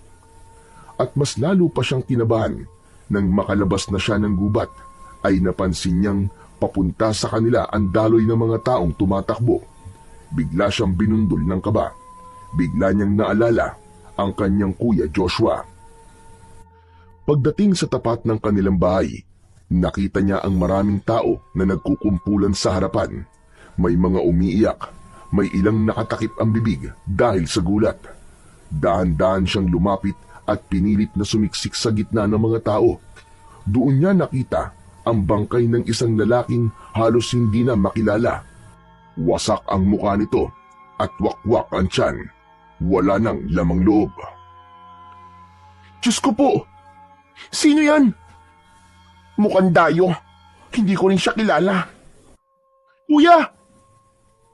Agad niyang niyakap ang kuya niya nang makitang buhay ito. Inakala niya nung una na si Joshua na ang napahamak. Nakahinga siya ng maluwag. Maya-maya pa ay may narinig silang nagsalita at sinasabing aswang ang may gawa ng pagpatay. Sinang-ayunan ito ng iba pang matatanda na nakapaligid kay Israel. Napatango si Israel. Tama nga ang mga naririnig niya. Aswang ang may gawa nun. Isa sa mga nilalang na matagal na nilang sinusugpo ng kanyang ama. Nakaramdam ng konting saya si Israel nang sa wakas ay narinig na niyang may naniniwala na sa mga aswang. Ayos ka lang ba, Israel? Ayos lang po ako, kuya. Sigurado ka? Parang namumutla ka eh. Gusto mo ba? Tara na muna sa bahay. May tubig doon sa kapagkain. Dito na lang po muna ako. Gusto ko lang pong tignan. Umuwi na si Joshua. Samantalang si Israel ay lumapit sa isang lalaki na nakatingin pa rin sa bangkay. Kilala niyo po ba siya? Parang kilala ko siya, iyo eh. Pero hindi lang ako sigurado ah. Ay, oo nga. Apo siya ni Mang Celso. Yung balikbayan. Naalala ko na. May balat yun sa baba eh. Diyan oh, sa ilalim. Nakita ko yan kahapon habang kumakain sa tindahan ni Junjun eh. Diyos ko, siya nga. Kawawa naman. Kaya nga po, kawawa talaga. Ang balita ko eh, matagal nang naninirahan yan sa abroad. Tapos umuwi lang dito sa Pilipinas para magbakasyon. Naku, wala pa halos 24 oras. Ginawa ng hapunan ng aswang. Nanatiling nakatayo si Israel sa tabi ng bangkay. Habang unti-unting nagsisidatingan pa ang mga tao. Dumating na rin ang pamilya ni Mang Celso at kinilala ang bangkay ng biktima. Hindi sila makapaniwala sa sinapit ng binata. Habang pinagmamasdan ni Israel ang dugo ang katawan, ay muling nanumbalik sa isipan ng bata ang mga gabing nangaso sila ng kanyang ama. Naalala din niya ang lahat ng mga sinasabi at bilin nito sa kanya. Na ituloy niya ang tungkulin ng kanilang lahi, ang maging protektor at tagapangalaga ng kapayapaan sa baryo. Oras na. Oras na para harapin ko sila. Ano yun? May sinasabi ka ba, bata? Wala po. Pasensya na po. Tumalikod siya at nagsimulang maglakad pauwi. Mabigat ang mga hakbang niya pero diretso ang tingin sa bahay nila. Pagkarating niya ay nakita niya kagad ang kanyang kuya Joshua na malungkot na nakaupo sa duyan sa may balkon. Tila may malalim na iniisip. Nang mapansin siya, agad itong tumayo. Mabuti naman at umuwi ka na. Halika na sa loob, kumain ka na. Sige po kuya, salamat po. Tahimik silang naglakad papunta sa pagkainan. Habang kumakain, napatingin si Israel sa pinto ng kwarto ng ama. Napansin yun ni Joshua. Wala na.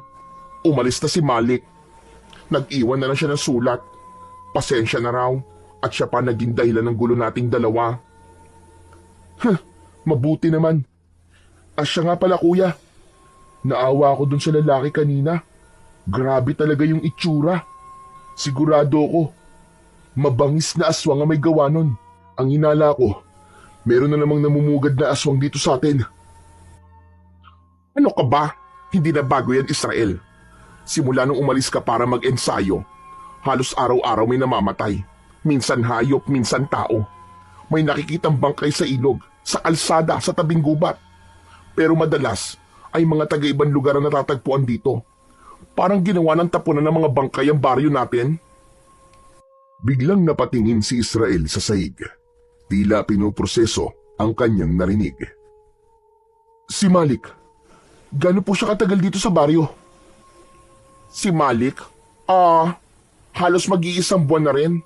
Bakit mo naman natanong? Kasi po, hindi naman talaga natin siya kilala, di ba? O kung saan siya galing. Iniisip ko kasi na baka siya yung... Hoy, ano ka? Huwag kang ganyan ha. Mabait yung tao. Saka kung sinasabi mo na aswang siya, hindi no, imposible yun. Kasi kung talagang aswang yung tao, di sana patay na ako. Pero kuya, tigilan mo na nga yan. Huwag kang basta-basta nanguhusga ng tao ha. Mali yan, Israel. Hindi po ako nanguhusga kuya. Pinakikinggan ko lang po ang kutob ko. At kapag gumana ang kutob ko, madalas tama ako. Saka kuya, palaging bilin sa atin ni tatay na huwag magtitiwala sa kahit na sino. Alam ko yon, pero hindi naman pwedeng ganyan ano. Hindi lahat ng tao ay dapat magbintangan kaagad. Paano kung hindi nga siya inosente? Paano kung habang ipinagtatanggol mo siya, may ibang tao mapapahamak? Paano kung tama ako? Kaya mong patunayan yan. Natahimik si Israel sa sinabi ng kanyang kuya. Wala siyang maisagot sa tanong nito. Hindi, di ba? Alam mo, Israel, hindi ko naman sinasabing mali ka, no? Pero hindi ibig sabihin nun, tama ka na kagad. Kailangan natin ng ebidensya. Hindi sapat ang kutob lang. Sige po, pero nasa na po ba siya ngayon? Hindi ko nga alam eh. Ang sabi niya kasi sa sulat, may pupuntahan lang daw siya saglit. Tapos, saka siya magpapaalam sa akin. Magpapaalam siya sa'yo? Bakit kuya? Hindi mo pa maiintindihan, Israel. Huwag ka na magtanong. Hahanapin ko siya, kuya. Ano? Bakit mo naman gagawin yon? Sabi mo wala tayong ebidensya, di ba? Di kukuha ko. Kailangan kong malaman kung saan siya nagpupunta sa gabi. Kung ano ang ginagawa niya. Kung wala namang masama, di mabuti. Pero kung meron, humanda talaga siya sa akin. Israel, ano ka ba? Delikado yung gagawin mo, bata ka pa. At kung sakaling totoo nga ang hinala mo, paano kung ikaw ang mapasama? Hindi po mangyayari yung kuya. Magaling na po ako. Halos kasing lakas ko na po si tatay. Talagang hindi mo kayang palampasin ang ganitong bagay, ano? Hahanapin mo talaga ang gulo. Hindi ko hinahanap ang gulo, kuya. Sagot ang hahanapin ko. Kasi kung totoong may halimaw na naman dito at wala akong ginawa, ibig sabihin, walang kwenta ang lahat ng itinuro sa akin ni Mang Cardo at ni tatay. At talagang ipinagmamalaki mo yung natutunan mo, no? Pwede bang tigilan mo na yan? Hindi pwede, kuya. Hindi ako pwedeng tumigil. Para kay tatay to. Kailangan kong tuparin ko ano mga napag-usapan namin at yung pinangako ko sa kanya. Hindi ko basta-basta bibitiwan ang tungkulin ko para sa ibang tao. Ayun na nga, Israel. Yan ang problema sa iyo eh. Palaging ibang tao ang iniintindi mo. Palaging ibang tao ang iniintindi niyo ni tatay. Pero minsan ba sumagi sa isip niyo na sa kalagitnaan ng gabi, iniiwan niyo ako mag-isa dito, na kayo lang palagi ang magkasama? Kuya, anong ibig mo sabihin? Anak din ako ni Tatay Israel, pero ano, mag-isa ako dito, takot. Bawat kaluskos na naririnig ko, wala akong magawa, kundi ang magtalukbong ng kumot. Tapos ano? Kuya, sorry, hindi ko alam. Alam mo, sa totoo lang, ayoko talaga ng ideya na mag-iensayo ka pa kasama yung Mang Cardo na yun eh. Kasi akala ko nung namatay si tatay, titigil ka na. Pero ano, gusto mo pa rin ituloy. Ano, walang magbabago? May iiwan na naman ako? Tapos matatakot na mag-isa tulad nun? Kuya, hindi ko naman ginusto yun nun eh. Pero hindi ko pwedeng talikuran ng responsibilidad ko ngayon. O sige, gusto mong ituloy yan. Ayos lang. Gawin mo kung anong gusto mo. Hindi na ako makikialam. Kuya, wag naman ganyan. Bahala ka, Israel. Bahala ka na sa buhay mo. Muling nagkaroon ng katahimikan sa pagitan ng magkapatid. Maya-maya, ay tumayo si Joshua at walang lingon likod na umalis. Hinayaan na lamang ni Israel ang kanyang kuya. Alam niyang hindi rin naman siya matitiis ni Joshua. Pagkatapos niyang kumain, ay iniligpit na niya ang kanilang pinagkainan at pagkatapos ay kinuha niya ang bag at umupo sa sala. Inilabas niya ang latigo ng ahas at muli itong pinunasan. Gumagaan ang kanyang pakiramdam kapag ginagawa niya yon, ngunit may pamilyar na boses ang sumira ng kanyang katahimikan. Magandang araw, Israel. Malik, di ba umalis ka na? Anong ginagawa mo dito? Hindi sinagot ni Malik ang tanong niya. Tahimik lang itong lumapit sa kanya at tumabi. Ibenta mo na sa akin yan. Bibilin ko ng triple sa nauna kong presyo. Ang kulit mo rin no? Hindi ko talaga ipagbibili sa ito, kaya tumigil ka na. Sige na, sayang yung pera oh. Malaking tulong yun sa inyo. Yung latigo na yan, gusto ko talaga yan maipasama sa mga koleksyon ko eh. Ba't ba ang kulit mo? Hindi nga sabi. Saka hindi ako naniniwala na para lang to sa mga koleksyon mo. Dahil kung ordinaryong tao ka lang, dapat tumigil ka na nung una pa lang na tumanggi ako. Alam mo ba kung sino lang ang pwede magka-interes ng ganito sa latigo? Mga nilalang ng dilim. Mga aswang. Bakit? Aswang ka ba? Siguro gusto mo maghari dito no? Kaya pilit mo itong kinukuha sa akin kasi gusto mo na walang maging hadlang sa'yo. Aswang? Ako? Nagpapatawa ka ba? Isa lang akong simpleng kolektor, Israel. Hindi ako aswang. Ngunit hindi na naniwala si Israel. Gamit ang latigo, hinampas niya ang lupa sa harap ni Malik. Matinis ang tunog ng latigong tumama sa lupa. Ngunit si Malik ay hindi man lang gumalaw. Walang sugat, hindi nasaktan. Israel, anong ginagawa mo? Muling iwinasiwas ni Israel ang latigo.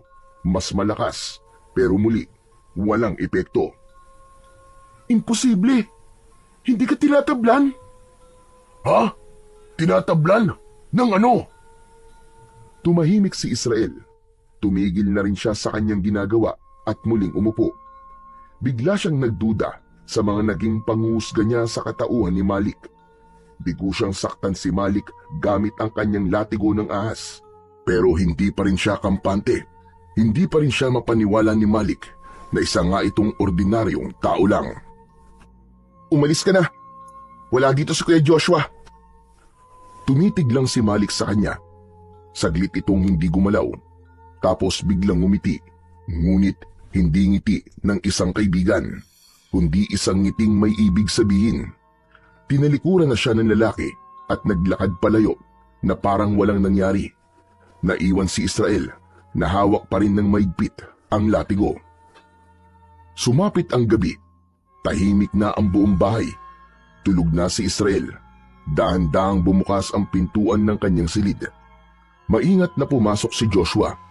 Saglit siyang tumigil sa tabi ng kapatid at tinignan ito. Nang masigurong mahimbing na ang tulog nito, tahimik niyang kinuha ang bag ni Israel. Binuksan niya yon at kinuha ang latigong ahas.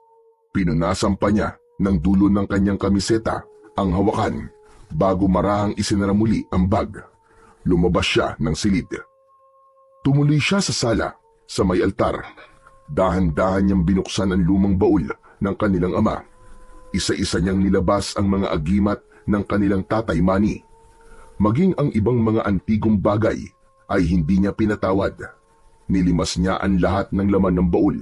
Napatingin siya sa litrato ng kanyang ama na nakapatong sa gilid ng altar. Patawad po, Tay. Pero kailangan ko tong gawin. Para naman to sa amin ni Israel eh. Para sa kinabukasan namin. Saka ayoko na po talaga na sumunod siya sa yapak niyo. Ayoko nang malunod siya sa mundo ng anting-anting, sa pakikipaglaban at sa kung ano-ano pang panganib. Itong naiisip kong paraan para tumigil na siya. Isinilid niya sa isang bag ang lahat ng nakuha niyang agimat, pati na ang latigo ng ahas. Saka siya lumabas ng bahay kung saan naghihintay sa kanya si Malik. Nilapitan siya ni Joshua at iniabot ang bag. Tinanggap ito ng lalaki. Binuksan at sinilip ang laman. Tumango siya at napangiti, tila nakontento sa kanyang nakita. Salamat ah. O eto, kunin mo na tong bayad ko. Binuksan ni Malik ang dala niyang bag at ipinasilip kay Joshua ang bungkus ng pera. 300,000 piso yan para sa lahat ng ito. Salamat, Malik ah. Akin na. Nang iaabot na ni Malik ang bag, biglang nakita ni Joshua na parang nag-iba ang mga mata ng lalaki. Ilang saglit lang ay tumambad sa kanyang harapan ang tunay na anyo ng kaharap. Isa itong malaasong nilalang na may katawan ng tao. Matigas at matipuno. Balot ito ng maitim at makapal na balahibo. Meron din itong matutulis at mahahabang mga kuko. Ang ulo nito, meron siyang mahabang nguso na punong-puno ng matatalim na pangil at tila may kakayahang bumuka ng malaki. May maliit itong sungay sa noo at ang kanyang mga mata nanlilisik at pulang-pula. Umaalingasaw din ang amoy ng tila nabubulok na karne sa hangin. At ang boses nito nagbago, parang bumaba, namaos, parang galing sa hukay. Hindi maaari ito. Aswang ka. Tama nga si Israel. Aswang ka nga. Hindi mo alam kung anong halaga ng mga to sa akin. Salamat, Joshua. Tinulungan mo kung makuha ang mga to. Ngayon, wala nang makakapigil sa akin. Akin na ang buong baryo nyo. Napaatras si Joshua dahil sa takot. Dahan-dahan namang lumalapit sa kanya ang aswang. Tumigil ka. Anong gagawin mo? Wag! Wag kang lalapit! Nagugutom ako. Kailangan kong kumain. Wag! Sinugod ni Malik si Joshua, pero bago pa ito tuluyang makalapit, biglang sumulpot sa harap ni Joshua si Israel. Agad nitong itinulak ang halimaw palayo. Hayop ka! Layuan mo ang kuya ko! Tumilapon ng aswang at sumalpok sa puno. Nagulat si Joshua sa ipinakitang lakas ni Israel. Nakaposisyon ito na parang handang-handa sa pakikipagdigma. Nagulat din si Malik. Malakas ka. Paano nangyari yun? Sinasabi ko na nga ba, aswang ka! Pero bakit? Bakit hindi ka tinablan ng latigo ko kanina? Ngumisi si Malik. Lumitaw ang malapad niyang dila at kumislap ang matatalas niyang mga mata. Dahil hindi ako karaniwang aswang ng Israel. Ako ay isang gabunan. Isa sa pinakamalakas na uri ng aswang na nabubuhay. Makapangyarihan. Mas mahusay magbat kayo. Mas tuso. Mas mapanganib. At ngayon, wala na kayong laban sa akin. Nagbabadyang sumugod si Malik. Umalulong ito ng napakalakas. Ngunit sa isang mabilis na galaw, hinugot ni Israel ang latigo ng ahas mula sa kanyang bewang. Natigilan ang aswang. Anong? Bakit nasa iyo pa rin ang latigo? Bakit? Akala mo ba ikaw lang ang marunong maglaro? Tama si Mang Cardo. Kakailanganin ko nga talaga ang ibinigay niya sa akin na peging latigo. Ano ka mo? Peging latigo? Oo, tama ka nung narinig. Peke ang nasa'yo, kaya humanda ka. Hindi kita uurungan. Ano akala mo? Porkit nasa iyo ang latigo ay mananalo ka na. Hindi mo ko kaya, bata. Hindi mo ko kaya. Agad na nagpalitan ng atake ang magkalaban. Si Malik, mabilis na tumalon at nakalapit kay Israel. Agad niyang sinubukang kalmutin ang bata sa kanyang katawan. Pero mabilis itong nakaiwas. Umikot ang katawan nito at agad na nakapwesto sa likuran ng aswang. Inihampas niya ang latigo sa mismong likod ni Malik. Ang latigo ay tila umaapoy. Bumubuga ng liwanag sa bawat tampas. Nasugatan ang aswang. Malasibiyan! Hindi mo ko kaya! Ha? Talaga ba? Sugatan ka na, gabunan. Konti na lang, mapapatay na kita. Handa ka na ba? Mayabang kang bata ka! Paslit ka lamang! Kayang-kaya kitang tirisin kutong lupa! Muling sumugod si Malik, pero naiwasan ito ni Israel. Gigil na ang aswang. Hindi na naghintay ng matagal si Israel. Habang iniiwasan ang mga matutulis na kuko ng aswang, inusal nito ang orasyong itinuro sa kanya ni Mang Cardo. Nawala ang apoy sa kanyang latigo, pero sa huling hampas niya, pumulupot ito sa leeg ni Malik. Para itong nabuhay sa kanilang paningin. Kumilos na parang tunay na ahas.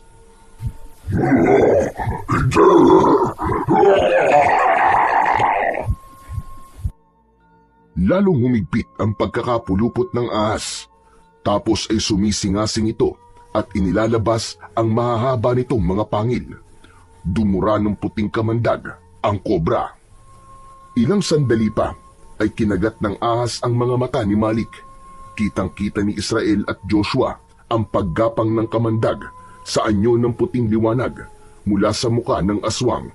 Gumuhit ang puting liwanag papunta sa kanyang muka, tapos kumalat sa kanyang buong katawan. Napasigaw si Malik. Nangisay, nagliyab ang balat niya sa bawat guhit ng kamandag. Putong lupa pala. Tapos ka na, gabunan. Mabubulok ka sa impyerno. Sumiklab ang apoy sa katawan ni Malik. Unti-unti nang natupok ito at tuluyang naging abo. Tumahimik ang paligid pagkatapos ng laban. Nanatili namang nakatitig si Joshua sa kanyang kapatid. Di makaimik dahil sa kanyang mga nasaksihan. Kuya, tapos na. Wala na ang aswang. Israel, paano mo nagawa yun? Ang galing mo. Ang galing mo palang makipaglaban. Siyempre, magagaling po ang mga teacher ko, kuya. Nanginginig pa rin si Joshua, pero pinilit niyang lumapit kay Israel. Bunso, patawarin mo si kuya, ha? Akala ko tama yung ginawa ko. Pero kasi, hayaan mo na yun, kuya. Tama na. Huwag na natin pag-usapan yun. Nagugutom na ako . May pagkain ba tayo? Napatawa si Joshua sa gitna ng kanyang pagluwa at agad na niyakap ang kanyang kapatid. Oo, may pagkain tayo. Halika na, pumasok na tayo sa loob. Pero bago yan, kunin na muna natin ang mga gamit ni tatay. Matapos magkaayos, pinulot nila ang bag na naglalaman ng mga gamit ng kanilang ama at ang pera ni Malik. Binitbit nila ito sa loob ng kanilang bahay at maingat nilang ibinalik ang mga agimat sa baul. Kinabukasan ay nagdesisyon ang dalawa na puntahan si Mang Cardo sa bahay nito. Naabutan nilang nasa balkon ang matanda at tila may hinihintay. Hindi ito nagulat nang makita ang dalawa. Parang inaasahan na nito ang kanilang pagdating. Mang Cardo, may gusto po sana akong sabihin sa inyo. Gusto ko pong turuan niyo din po ako na maging katulad ni Israel. Gusto ko pong matuto para maipagtanggol ko rin po siya o kahit na makatulong man lang sa mga kakaharapin niyang laban. Umiling ang matanda, sabay tapik sa balikat ni Joshua. Hindi ka bagay doon, iyo. Iba ang daan mo. Hindi ka para sa latigo o sa pakikipaglaban. Pero malaki ang maiaambag mo sa ibang paraan. Itinuro sa kanya ng lalaki ang tungkol sa mga halamang gamot at kung paano gamitin ang mga ito sa pagpapagaling ng mga may sakit. Samantala isang araw, nang matapos ang leksyon ni Joshua at Mang Cardo, lumapit si Israel sa dalawa at nagtanong. Mang Cardo, bakit po pala may peking latigo? Huminga ng malalim ang matanda at tumingin sa malayo. Tila inaalala ang isang mapait na nakaraan. Israel, gusto mo ba talagang malaman? Pero ayokong sirain na magagandang alaala nyo sa inyong ama. Handa po akong makinig, Mang Cardo. Gusto ko pong malaman ng totoo. Sige, makinig kayo sa sasabihin ko. Ang tunay na latigong ahas ay sakin. Ipinamana sa akin ng tatay ko. Pamana mula sa aming mga ninunong antingero. Ano po? Sa inyo po talaga ang latigo, Mang Cardo? Tama ka. Alam nyo, ang tatay nyo nun, kaibigan ko talagang matalik. Mahusay siyang antingero, pero hindi sapat ang lakas niya para makipaglaban. Tinuruan ko siya, pinalakas tulad mo, pero pinag-interesan niya ang latigo. Kinuha niya ito ng lihim at pinalitan ng peke. Hindi ko nalaman yun. Hanggang sa napalaban kaming dalawa, may nakasagupa kaming isang malakas na aswang. At doon ko nalaman na wala na sa akin na makapangyarihang latigo ng ahas. Muntik na akong mamatay nun kasi walang bisa ang latigong nasa akin. Tahimik lang na nakinig ang magkapatid. Maigpit ang hawak ni Israel sa hawakan ng latigo. Sa laban na yon, doon nabulag ang isang mata ko. Doon ko nakuha ang pilat na to sa kalmot ng aswang. Pero bago ako tuluyang mapaslang, tinulungan pa rin ako ni Manny. Ginamit niya ang tunay na latigo. Napatay niya ang aswang. Mang Cardo, ako na po ang humihingi ng tawad para sa ama ko. Ito na po yung latigo. Ibinabalik ko na po sa inyo. Hindi na, Israel. Hindi ko nakukunin yan sa'yo. Po? Alam mo ba, mula nang kunin sa akin yan ng tatay niyo, hindi ko na yan binawi. Alam mo kung bakit? Bakit po? Kasi nagamit niya ng mahusay ang latigo. Ibig sabihin nun, may mabuti pa rin siyang puso at kinilala siya ng latigo bilang bagong tagapangalaga. Kasi hindi naman niya yan magagamit kung hindi siya mabuti. Talaga po? Tama ka. At ikaw, Iyo, tinanggap ka rin ng latigo. Isa ka ring tagapangalaga. Kalimutan mo na yung nagawa ng tatay mo. Matagal ko na siyang napatawad. Salamat po, Mang Cardo. Pero sigurado po ba kayong ibibigay niyo na po talaga to sa akin? Kasi 'di ba, mula pa po ito sa mga ninuno niyo. Karapat dapat ba talaga ako maging tagapagmana niyo? Oo naman. Wala naman akong anak na magmamana niyan eh. At saka, nag-iisa lang ako. Wala akong kapatid. Kaya talagang nakatadhana sa iyong bagay na yan. Ingatan mo at gamitin lamang sa mabuti ang kapangyarihan yan. Opo, pinapangako ko po, Mang Cardo. Salamat po. Maraming salamat po ulit sa lahat. Niyakap ni Israel si Mang Cardo ng maigpit. Isang yakap na punong-puno ng respeto, pasasalamat at pangako. Hindi man niya ito tunay na kamag-anak. Itinuring niya itong isang pangalawang ama. Damang-dama ni Mang Cardo ang init ng yakap na yon. At bagamat sanay siyang mag-isa, hindi niya napigilang mapaluha. Makalipas ang maraming taon, ang baryo ay nanatiling tahimik at ligtas. Si Joshua ay naging eksperto sa paggamit ng mga halamang gamot. Naging isa siyang sikat na manggagamot. Tinutulungan niyang gumaling ang mga may karamdaman, lalo na yung mga taong nawawalan na ng pag-asang gumaling. Masaya si Joshua sa kanyang ginagawa. Tama si Mang Cardo, bagamat iba ang daan niya, kasing halaga din niya ang naging tungkulin ng kanyang kapatid na si Israel. At si Israel ay naging tulad ng kanyang ama. Palaging nagbabantay, palaging nagpoprotekta. Hindi niya hinahayaan na mapasok ng kung anumang masasamang nilalang ang kanilang baryo. Siya ay nakapangasawa at nagkaroon ng mga anak. Isa sa mga bata ang nagpakita ng interes sa kanyang ginagawa. Nang makita niya ito, tulad ng kanyang ama, sinanay niya ito kagad maski sa murang edad pa lamang. Hindi siya nagsayang ng oras. Inihanda niya kagad ang anak para maging sunod na tagapangalaga ng latigong ahas, napoprotekta at magiging tagapagtanggol ng mga naaapi laban sa mga kampon ng kadiliman.